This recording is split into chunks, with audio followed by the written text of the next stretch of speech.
매일 성경 묵상을 돕는 해설 가이드입니다. 안녕하세요. 묵상 코치입니다.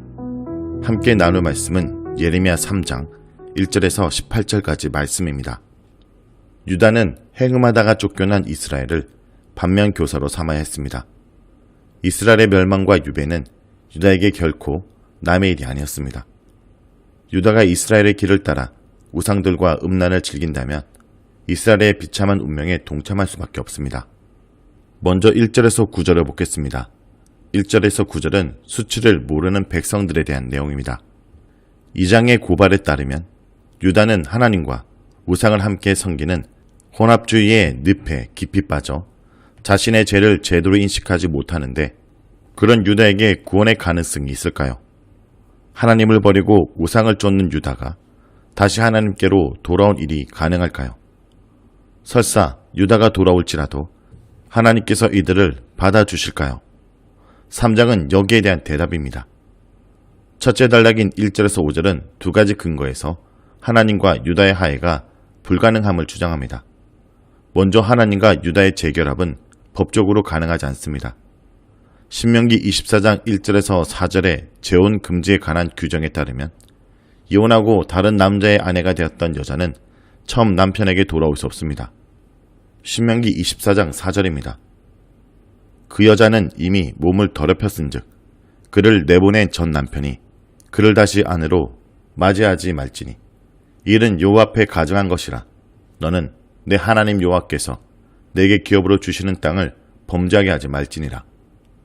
남편을 버리고 다른 남자와 놀아난 유다를 다시 아내로 받아들이는 것은 신명기 율법에 위반됩니다. 다음으로는 유다의 일방적인 그리고 자기 중심적인 하나님 이해가 재결합을 불가능하게 합니다. 유다가 이해하는 하나님은 돌아가기만 하면 언제나 용서해 주시는 하나님이십니다. 아무 때나 찾아가도 쌍수를 들고 환영해 주시는 분이기 때문에 유다의 돌아감에는 신실함과 진정성이 없었습니다. 과거와의 근본적인 단절 없이 가볍게 하나님께로 돌아갔다가 다시 쉽게 하나님에게서 돌아섰습니다. 한마디로 유다의 돌아감은 거짓이었습니다. 적어도 1절에서 5절의 고발에 따르면 하나님과 유다의 화해는 물 건너갔습니다. 유다 쪽에서는 불가능하지만 그렇다고 끝장은 아닙니다. 뒤따르는 단락들은 하나님의 결정으로 가능할 수 있음을 보여줍니다. 1절은 법적으로 불가능한 재결합을 말합니다. 하나님께서 유다가 잘 알고 있는 율법을 활용해 이들의 음행을 고발하십니다. 그들이 말하기를 과연 사람이 그의 아내를 버리려고 그가 그에게서 떠나 타인의 아내가 된다 하자 남편이 그를 다시 받겠느냐? 그리하면 그 땅이 크게 더러워지지 아니하겠느냐 하느니라. 내가 많은 무리와 해금하고서도 내게로 돌아오느냐? 여호와의 말씀이니라. 전반절의 하나님의 질문은 신명기 24장 1절에서 4절에 금지된 재혼 규정을 배경으로 주어집니다. 규정에 따르면 재혼했다가 혼자가 됐거나 다시 이혼한 여자는 처음 남편에게 다시 돌아갈 수 없습니다. 그러한 일은 약속의 땅을 죄로 더럽히는 가증한 짓입니다. 유다의 우상 숭배는 처음 남편을 버리고 다른 남자에게로 가버린 행위와 같기 때문에 여호와와 유다의 재결합은 율법적으로 불가능합니다. 배교와 우상 숭배로 인해 유다는 하나님께서 그들의 조상들에게 약속으로 주신 상속 재산을 더럽히고 역겨운 것을 만들었습니다. 후반절은 유다의 뻔뻔스러움을 고발합니다. 많은 애인들과 음란을 즐기다가 다시 본 남편에게로 돌아가는 것이 무슨 문제가 되는지 유다는 깨닫지 못합니다. 너무 오랫동안 우상들과 놀아났기 때문에 자신들이 얼마나 끔찍한 짓을 저질렀는지 인식하지 못합니다. 유다의 생각에 따르면 하나님은 아버지이시기에 아무 때나 돌아가기만 하면 됩니다. 사실 유다의 우상 숭배는 법적으로는 이혼하지 않았음에도 애인들과 행음하는 것이기에 간음에 해당합니다. 남편을 버리고 다른 남자와 놀아는 여자가 죽음의 징벌에 넘겨지듯이 하나님을 배반하고 우상을 숭배한 유다도 멸망의 심판에 떨어질 수밖에 없습니다. 2절에서 3절은 음행과 그 결과를 말합니다. 유다의 우상 숭배로 인해 하나님께서 상속 재산으로 주신 가나안 땅이 더럽혀졌습니다. 유다의 일부 지역에 국한된 타락이 아니라 전국적인 현상이었습니다. 우상을 찾아가는 자들로 모든 산이 불결해졌습니다. 유다는 일찍부터 산의 모든 푸른 나무 아래 상당을 차려놓고 우상들에게 제사를 드리며 풍요를 기원했습니다. 출애굽과 언약의 하나님께 구하지 않고 가나안에서 알게 된 바알이나 아세라와 같은 우상들에게 풍요를 구했습니다. 가나안의 모든 산이 우상 숭배자들로 헐벗은 산이 되었다고 고발은 이중적입니다. 1차적으로 산당을 찾아 산을 오르내리는 자들이 너무 많아 산이 헐벗을 정도였습니다. 하나님 백성이 하나님께는 무관심하고 산당의 우상들에겐 열심이었습니다. 다른 한편으로는 상당의 풍요제의에 대한 조롱과 풍자이기도 합니다. 산당의 풍요제의가 산당이 자리 잡은 산들을 헐벗게 만들었습니다. 풍요와 번성을 바라며 산당에서 우상들에게 제사를 드린 결과로 나무들이 죽고 산이 황폐해졌습니다. 산당의 제의가 죽음을 가져다주는 헛것임을, 그리고 산당의 제의에 빠진 유다가 모든 것을 빼앗기고 헐벗은 산처럼 될 것임을 시사합니다. 유다의 우상 숭배는 심각성에서도 한계를 넘었습니다. 강야에 사는 아라바 사람이 대상을 약탈하기 위해 길가에 숨어 기다리는 것처럼 읍내나 사로잡힌 유다는 길가에 앉아 욕정을 해소해줄 정부를 기다렸습니다. 수치심을 상실하고 거리에서 호객행위를 하는 창녀처럼 유다는 대놓고 정부를 찾아다녔습니다. 풍요를 바라며 산이 헐벗을 정도로 열심히 상당을 찾았는데 결과는 정반대였습니다. 단비가 거두어지고 늦은 비도 내리지 않게 되었습니다. 일부 지역을 제외하고 가나안의 농사는 거의 전적으로 비에 의존했기 때문에 때에 따라 내리는 비는 식물의 성장과 결실에 결정적이었습니다. 하나님은 우상 숭배로 더러워진 땅에 비를 금하심으로써 누가 땅의 결실을 주관하는지를 분명하게 보여주십니다. 가나안의 신 바알이 아니라 출애굽과 강야의 하나님 여호와께서 단비와 늦은 비를 내리시는 분입니다. 4절에서 5절은 하나님의 교리적 이해입니다. 유다는 우상 숭배를 징계하려고 하나님께서 비를 금하셨지만 3절에 창녀의 낯을 가졌으므로 수치를 알지 못하는 유다는 이를 깨닫지 못합니다. 오래전부터 혼합주의에 빠져 살아온 유다는 가나안을 휩쓴 가문에서 하나님의 경고를 읽어내지 못합니다. 문자적으로는 창녀의 이마를 의미하는 창녀의 낯은 징계를 받아도 회개하지 않는 유다의 완곡함을 가리키는 비유적 표현입니다. 직업적인 창녀가 된 유다에게 수치는 이미 오래전에 잊어버린 단어였습니다. 뻔뻔한 유다는 창녀 같은 행위들을 즐기면서도 아주 자연스럽게 하나님께 도움을 호소합니다. 가나안의 풍요제의에 빠져 산당을 오르내리면서도 하나님을 나의 아버지로, 나의 청년 시절의 보호자로 부릅니다. 하나님은 유다가 우상을 숭배하고 언약을 깨뜨렸다고 고발하시는데 유다는 언약 관계가 여전히 유효하다고 믿습니다. 하나님은 유다가 옛적부터 당신의 구속을 싫어해 떠났다고 고발하시는데 유다는 여전히 그분의 보호 아래 있다고 믿습니다. 유다가 알고 있는 하나님은 출애굽과 시내산의 하나님이 아니라 유다가 원하는 하나님이었습니다. 나의 아버지로서, 나의 청년 시절의 보호자로서 유다가 부르면 언제라도 달려와 도와주시는 분이었습니다. 그렇기 때문에 유다에게 하나님의 진노는 별다른 문제가 될 수 없었습니다. 5절에 노여움을 한없이 계속하시겠으며 끝까지 품으시겠습니까? 유다에게 하나님의 진노는 일시적인 현상에 불과했습니다. 때가 되면 풀어지는 노여움이 있기 때문에 그저 기다리기만 하면 됐습니다. 그분의 노여움에 관해 심각하게 되돌아볼 여유가 없었습니다. 우상 숭배의 화가 났을지라도 돌아가면 아무 일도 없었던 것처럼 그냥 받아주실 것이기에 유다의 돌아가면은 진정성이 없었습니다. 유다의 일방적이고도 자기중심적인 하나님 이해가 죄에 대한 영적 감수성을 완전히 마비시켜 더 깊은 혼합주의의 늪에 빠뜨렸습니다. 6절에서 11절은 이스라엘보다 악한 유다를 말합니다. 유다의 반역을 고발하기에 앞서 100여 년 전 아수르에 의해 멸망한 북왕국의 종교적 타락을 되돌아봅니다. 이스라엘은 6절에 모든 높은 산에 오르며 모든 푸른 나무 아래로 가서 거기서 음란을 즐겼습니다. 하나님을 배반하고 풍요제의 우상들을 섬겼습니다. 하나님은 배역한 이스라엘이 음란에 지치면 다시 당신께로 돌아오리라 기대하셨지만 이스라엘은 돌아오지 않고 끝까지 제 길에 갔습니다. 이스라엘은 하나님의 기다림을 음행을 저지른 기회로 악용했습니다. 더 이상 기다림이 무의미해지자 하나님께서도 결정을 내리셔야 했습니다. 그분은 이혼장을 들려주고 이스라엘을 내보내셨습니다. 출애굽기에서 시작된 결혼관계가 파탄에 이르렀습니다. 이혼서는 역사적으로는 아수르에 의한 이스라엘의 멸망을, 신학적으로는 언약의 파괴를 상징합니다. 동생 유다는 누이 이스라엘이 이혼당하는 전 가정을 빠짐없이 지켜보았는데도 아무런 깨달음이 없었습니다. 이스라엘처럼 유다도 하나님을 두려워하지 않고 우상을 찾아가 간음을 행했습니다. 오래전부터 가나안의 풍요제의에 빠져 살았기에 우상숭배의 음행을 가볍게 여겼습니다. 돌과 나무를 세우고 이것들과 더불어 음행을 하며 땅을 더럽혔습니다. 돌과 나무는 풍요제의에 속한 신들을 조롱하는 표현입니다. 우상숭배의 가증한 짓을 가볍게 여기기 때문에 회개도 가벼울 수밖에 없었습니다. 유다는 진심으로 하나님께 돌아오지 않고 거짓으로 돌아올 뿐이었습니다.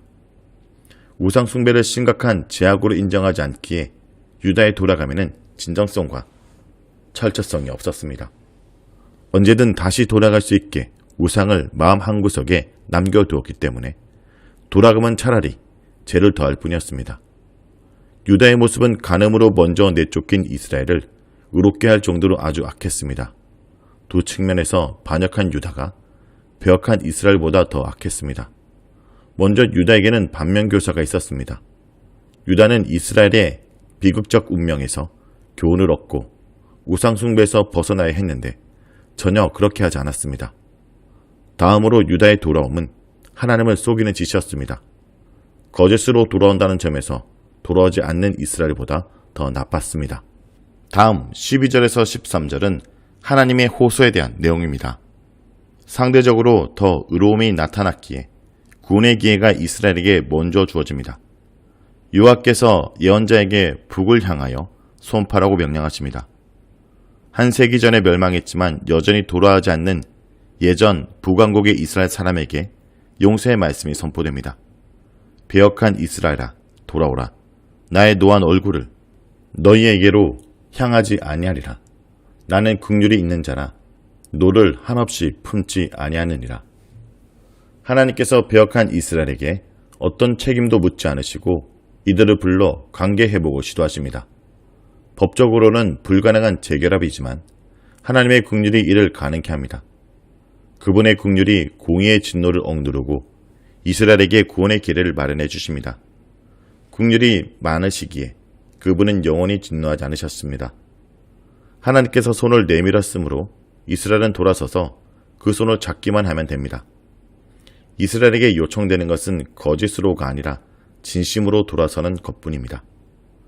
재혼이 다시 팔렘을 내지 않기 위해서는 하나님께서 전에 이혼장을 주고 쫓아내신 이유를 이스라엘은 분명하게 알아야 합니다. 이스라엘은 자신의 죄를 인정하고 우상숭배의 음란에서 떠나야 합니다. 여호와 하나님을 배반하고 이방신들을 섬기며 그분의 음성을 듣지 않고 제길을 간 잘못을 고백하고 과거의 죄로부터 떠나면 됩니다. 새로운 시작이 열매를 맺기 위해서는 파탄을 초래한 과거의 악한 습성을 뿌리부터 잘라내야 합니다. 다음 14절에서 18절은 하나님이 약속하시는 회복을 말합니다. 여호와께서 유다의 남편이시므로 유다는 그분에게로 돌아와야 합니다. 아내 유다는 남편 요아를 배반하고 애인들을 찾아 떠났지만 요아는 예나 지금이나 여전히 유다의 남편이십니다. 유다는 헐벗은 산과 푸른 나무 아래서 섬겼던 가나안의 신 바알이 아니라 여호와께서 바로 유다의 남편 주인이심을 알아야 합니다. 유다는 거짓 남편 주인인 바알을 떠나 참된 남편 주인이신 여호와께로 돌아와야 합니다. 이혼장을 손에 쥐고 쫓겨난 이스라엘에게는 여호와의 긍휼이 거짓으로 돌아오다가 징벌을 당한 유다에게는 여호와의 남편 주인 되심이 구원의 문을 열어줍니다. 남편 여호와는 벌써 아내 유다의 미래를 위한 청사진을 마련해 두셨습니다. 그분께서 곳곳에서 사람들을 직접 뽑아서 시온으로 데려오실 것입니다. 시온에서 하나와 족속 중에서 둘을 택하여 라는 의미는 불분명하지만 아마도 일부 사람만 살아남아 돌아올 것을 시사하고 있는 것 같습니다. 여호와께서 내 마음에 합한 목자들을 세워 시온으로 돌아오는 자들을 다스리고 지식과 명철로 양육하게 하실 것이다. 왕정시대의 왕들은 세속적인 통치자들로 폭력적인 왕들의 권력에 의지해 백성을 지배하다가 멸망에 떨어지게 만들었습니다. 그러나 미래의 구원 공동체를 인도할 목자는 지식과 명철로 백성을 돌아봅니다. 여호와를 아는, 곧 여호와는 사랑과 정의와 공의를 땅에 행하는 자이심을 아는 지식과 명철입니다. 여호와의 마음과 뜻에 합당하게 통치하기 때문에 양들은 안전하게 보호를 받으며 푸른 초장에서 배불리 먹게 됩니다. 소수의 사람들이 시온으로 돌아오지만 이들은 여호와께서 세운 목자들의 통치 아래 번성하여 그 수가 많이 불어납니다. 주민들을 거의 다 잃고 초라해진 시온이 다시 큰 민족으로 재건됩니다. 번성하여 많아지는 창세기 1장 28절과 9장 1절, 7절의 생육하고 번성하면을 순서만 바꾼 것입니다. 미래의 구원 공동체에는 여호와의 언약궤가 불필요해집니다. 부정문을 5번이나 사용해 가면서 그 불필요성을 주장하는데 어떤 연유에서 이스라엘 고대 전통에 속하는 언약궤와의 단절을 강조하는지는 불분명합니다. 현재 문맥에 따르면 17절의 민족들의 예루살렘 순례와 관련됩니다. 예루살렘이 언약궤의 역할을 떠맡습니다. 지성소의 어둠 가운데 있던 여호와의 현존과 통치가 모든 민족이 볼 수 있게 예루살렘의 넓은 공간으로 나옵니다. 예루살렘이 여호와의 보좌가 되고 모든 백성이 그리 모입니다. 여호와께서 예루살렘에서 왕으로 통치하시기 때문에 민족들이 그분을 찾아가 예루살렘으로 순례를 옵니다. 여호와의 왕권이 시온에서 온 세상으로 확장됩니다. 여호와를 왕으로 인정하기에 민족들은 다시는 그들의 악한 마음의 완악함대로 행하지 않습니다. 예레미야에서 마음의 완악함은 이곳을 제외하고는 언제나 이스라엘과 유다의 악한 태도를 기술하는 데 사용됩니다. 악함에 있어 이스라엘과 민족들이 다르지 않았음을 시사합니다. 완악한 이스라엘이 악한 마음에서 떠나는 것처럼 민족들도 완악함에서 떠나 다시는 악을 행하지 않습니다. 그때에 유다와 이스라엘 분열도 극복됩니다. 유다의 족속이 이스라엘 족속과 동행하여 북으로부터 나와서 여호와께서 저희 조상들에게 상속 재산으로 주신 가나안 땅으로 함께 귀환합니다. 주전 587년에 멸망하고 바벨론으로 끌려간 유다 백성이 주전 722년에 멸망하고 아수르로 끌려간 북왕국의 백성과 함께 약속의 땅으로 돌아옵니다. 솔로몬 이후에 분열되어 반목과 다툼을 거듭하다 멸망했던 유다와 이스라엘이 미래의 회복에 함께 참여할 것을 말합니다. 자, 여기까지가 예레미야 3장 1절에서 18절까지 말씀입니다. 오늘 말씀을 통해 우리는 무엇을 묵상하고 적용해야 할까요? 하나님께서 신실한 백성을 구속하실 날이 임할 것입니다. 이것이 바로 하나님이 오래전에 아브람을 선택하여 부르신 목적입니다. 너무나도 크고 중요한 일이 그들의 충실성에 달려 있습니다. 하나님은 나와 우리 교회에 바로 이 사명을 주셨습니다. 성도 여러분, 오늘도 진실하고 공평하며 바른 삶으로 이 사명을 감당하고 있습니까? 자신의 삶을 돌아보기 원합니다.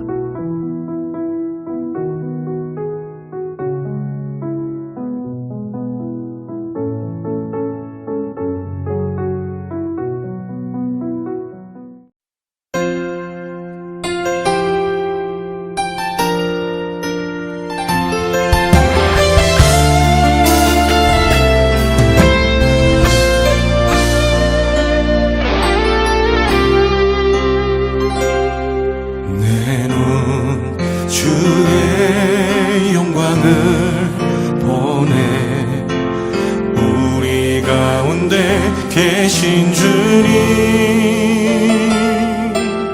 그 빛난 영광 온 하늘 덮고 그 찬송 온 땅 가득해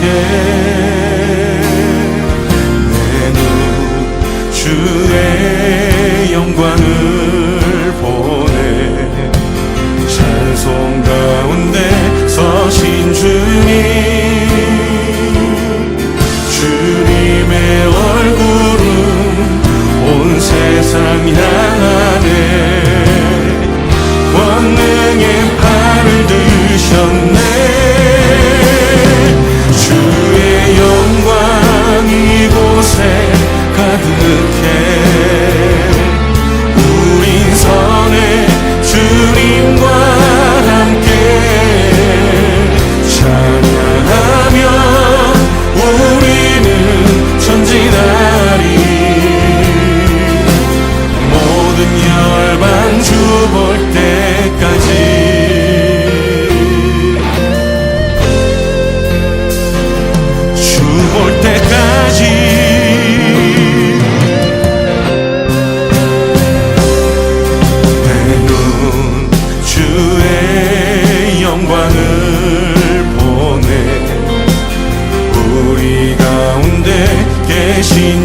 소원은 땅 가득해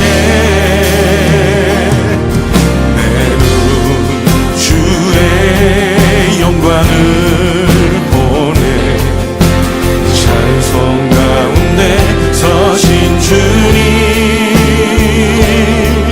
주님의 얼굴은 온 세상 향하네 권능의 팔을 드셨네 주의 영광 이곳에 가득해 우린 선의 주님과 함께 찬양하며 우리는 전진하리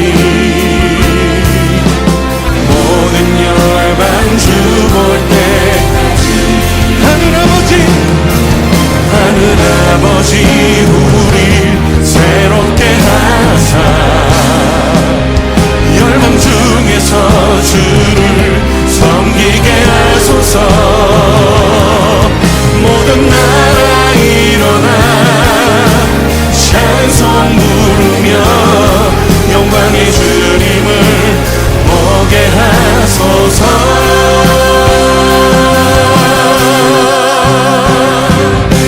주의 영광 이곳에 가득해 우리 선의 주님과 함께 찬양하며 우리는 전진하리 우리 주님 앞에 두 손 들고 한 번 더 고백합시다 우리 목소리로 주의 영광 주의 영광 이곳에 가득해 우리 선의 주님과 함께 찬양하며 우리는 전진하리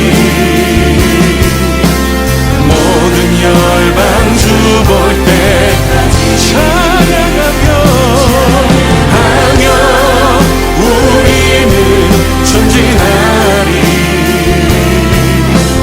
모든 열방 주 볼 때까지